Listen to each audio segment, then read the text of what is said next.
Hey, what's up you guys? Welcome back again to another sit down chit chat video with Bemi. My name is Bemi Badmus. Welcome back to my channel. If you're just stopping by for the first time, thank you for being here. Thank you guys for all the love that you guys showed me in my previous videos. Welcoming me back to the YouTube space. If you're new here, I've been gone for a while and I just came back, and yeah, I'm so glad that you guys showed us so much love. Thank you so much, and I hope I can stay consistent going forward, because life is already lifing again. But you guys, I will do my possible best. I'm back again with another video today, piggybacking on one of the things I mentioned in the previous video. I said I was going to make a video talking about addressing the way Nigerians or people in general talk to people that are grieving. So my family and I had to deal with the loss of someone very, very close to us. There were other people, but there was one that was very, very close and dear to my heart and to the life of my family, and we had to deal with a loss sometime in October, and we already buried her. But then having that loss came with a whole lot of things that I did not expect in any way, and one of those are like what people say to grieving families or grieving people, someone that is grieving the loss of somebody. This period really taught me that a lot of Nigerians don't know how to talk. It doesn't even matter your age or whatever. Like, you can be as old as time, you can be as young as, whatever, but people generally don't know how to talk. I don't know if it's that we're supposed to go through finishing school when you're in school. I'm talking about some type of decorum, or people just have to learn what to say to grieving people. I personally have had friends that have lost loved ones, and it's so hard for me to find the words to say, because one, I had never gone through such, so I wasn't so sure of things, or I'm not always so sure of things to say. In fact, I remember when one of my close friends at work recently lost her dad. I couldn't call, because I didn't want to say the wrong things, because I know the wrong things can also trigger people and they can start feeling different types of ways. So I remember I just kept sending her texts almost every day, and I was like, I'm praying for you, I'm here for you, I'm praying for you, I'm here for you. I'm sure she's watching this video and she can testify, because I couldn't, even when she came back to work, I was telling my boss, I don't know how to go to her office, because I feel like if I go to her office and talk to her, I'm going to break down in tears, or I'm going to say the wrong things. So, and then everybody was like, no, don't worry, just go. When you get there, just give her a big hug and just start talking about how she's coping and stuff.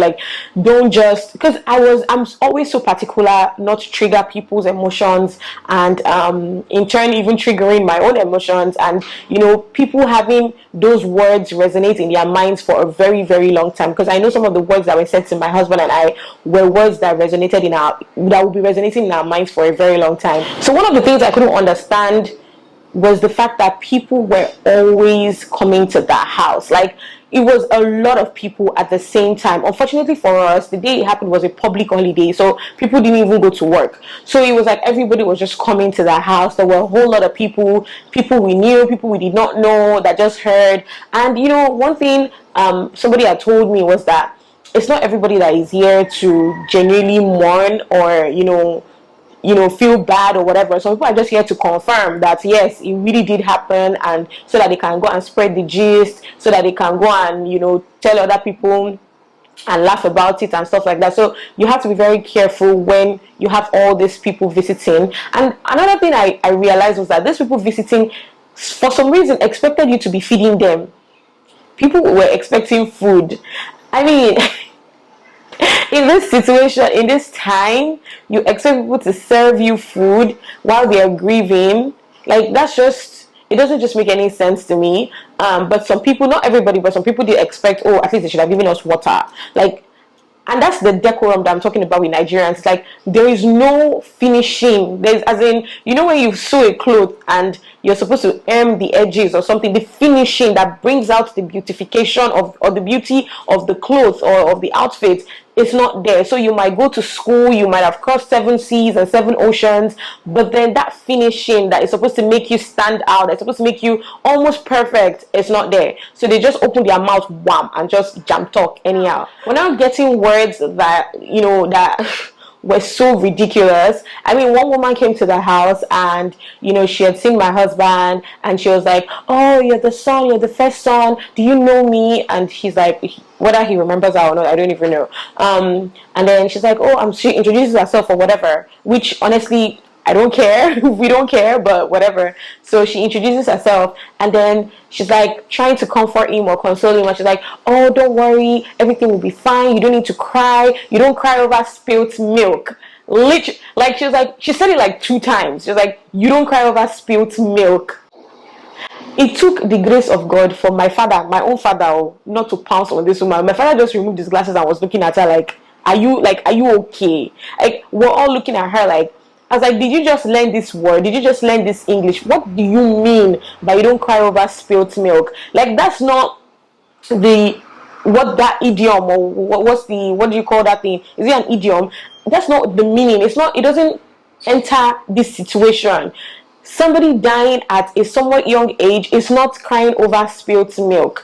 Like, you use that idiom when something fell down and has broken and you feel bad about it, that you can easily replace. You can replace that thing that broke. You can buy another one. Somebody can gift you another one. That's when you use words like don't cry over spilt milk. Not when somebody dies, when somebody's mom actually dies. That's a very, very nasty thing to say. Number 2 thing that we heard a lot: welcome to the club.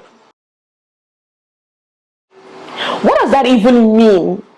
I mean, when you have a baby, when you give birth, other mothers can tell you welcome to the club. That's a thing of joy. But then when someone's father or mother or uncle or even grandmother dies, you say welcome to the club. What does that even mean? I had people tell me that at work, and they're like, oh, welcome to the league of so you want to, they said it in Yoruba, so you want to join one see, and you tell the mother-in-law. The English of what I just said was, oh, you've come to join us league of those that don't have mother-in-laws. How does that make any sense to you? Another Yoruba thing somebody said was, and Yoruba is such a dangerous language, like you have to be very careful. Another thing somebody says is, she came in and she's like, Bemi mo gbọ́ pé ó ti pa excuse me, she's like, mo gbọ́ pé ó ti pa ìyá ọkọ ẹ jẹ, something like that.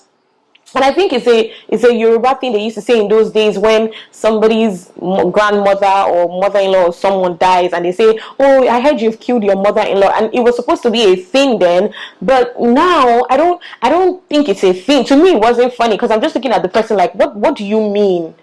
And then the person proceeds to say, oh, don't worry, mama, like mama's back will be good, whatever. But you already said several nasty things, and then you now start trying to console or condone with people. It doesn't make any sense to me. Like, don't say welcome to the club. Don't say to somebody who just lost their dad, welcome to the club, as in welcome to the league of those that don't have dads anymore. Is that a thing to be celebrating? Don't say welcome to the club. Don't, like, as for those that league of those that don't have mother-in-laws. That's not something worth celebrating. That she lived a long life. At least she didn't die young.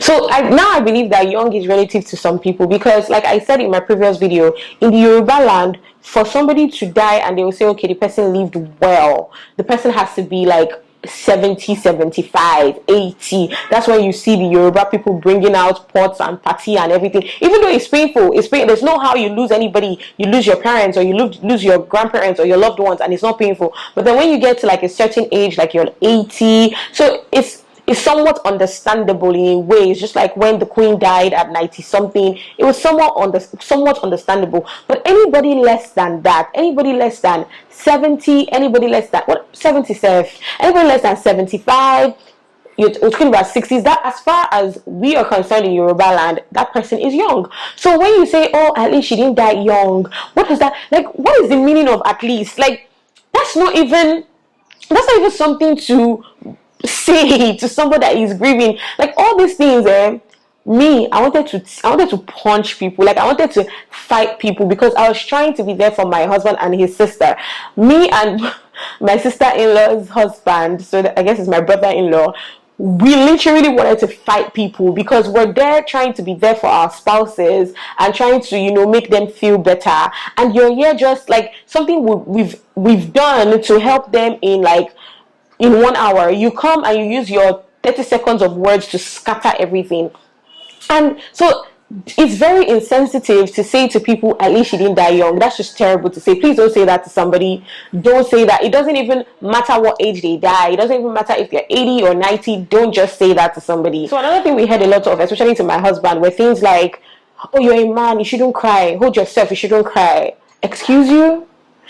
Is there a monopoly on who is supposed to cry more, the girl or the guy? Like, I have never seen anywhere in the Bible where God says that a man is not supposed to cry. Society just sits down and dictates so many things in their heads, and that's why men who are supposed to open up to their wives or open up to their families or open up to their friends about things that are bothering them, they prefer to bottle it inside of them, because society deems it that, oh, God forbid a man complains about what he's going through. Oh, God forbid that a man cries out when he's going through something bad.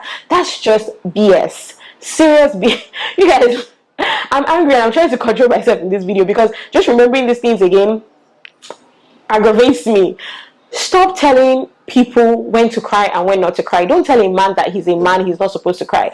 If somebody just lost their dad, if their dad was like their life as a guy, you're going to tell me that he should not cry because what? Because he's a man? How does that even make any sense? Please don't say to anybody that they shouldn't cry. Let anybody that wants to cry, let them cry. That's their own way of grieving. There are other people that they wouldn't cry now. It could be probably after the burial, because they've been bottling it inside for so long, they break down. They get into like depression. So please don't tell anybody don't cry or don't cry. Anybody that wants to cry, let them cry. Cry it out. In fact, it's even better when they cry it out. They feel better after they cry. So please don't say that to anybody. Another thing that I particularly heard a lot of people say to me, which I didn't understand, I still don't understand, is, oh, you are his mom now. You are his mom now. You're going to be his mom now. So you have to be strong for him. A lot of people said that to me. And I think it's a Yoruba thing, or maybe it's a Nigerian thing, saying you're his mom now. But then what I believe is that you cannot replace anybody. So this is the way I see it. There's a reason why God ordained everything. There's a reason why you have a father. There's a reason why you have a mother. There's a reason why you have a wife, a husband, children. Otolaye everybody. Like, everybody has their own different roles that they are playing in your life. Do you understand? So when one of those roles leaves, like when you lose a dad or you lose a mom, I don't think it's right to say to the wife that, oh, you are his mom now. There is no way. I know for sure nobody can fill up the, nobody, God forbid nothing happens to my mother, but listen, let me not even go there. But I don't think anybody can fully fill up anybody's role. So when you tell the wife, oh, you are his mom now, number one, you're putting so much pressure on her. I'm here like, oh my God, like, I'm his mom. What does that even mean? Where do I even start from? I think you just better tell the wife, oh, be strong for your husband. Hold him, help him, do things for him, rather than say you're the mom now. Like, and not even the mom of my husband. You say even you're the mom, like even the mom of my sister-in-law. I have a really good relationship with my sister-in-law. So can we just continue that relationship? Why does a mother figure have to come into the relationship? You guys, there's a whole lot, but I feel like if I sit down here and we'll not leave here today. Right. So this is just where I'm going to end it, and just really tell everyone that you have to be very sensitive when people are grieving, especially when people lose a parent. I feel like I would want to do another video on when people lose a child, like the things you shouldn't say to them. I'll probably do another video on that. Actually, if you want me to make a video on the things you shouldn't say to people that lose their children, let me know. Then if you also want me to make a video on the things you should say, or the nicer things to say to people when they lose a loved one, let me know. So leave it in the comment section if you want me to make those videos, and I will definitely do it.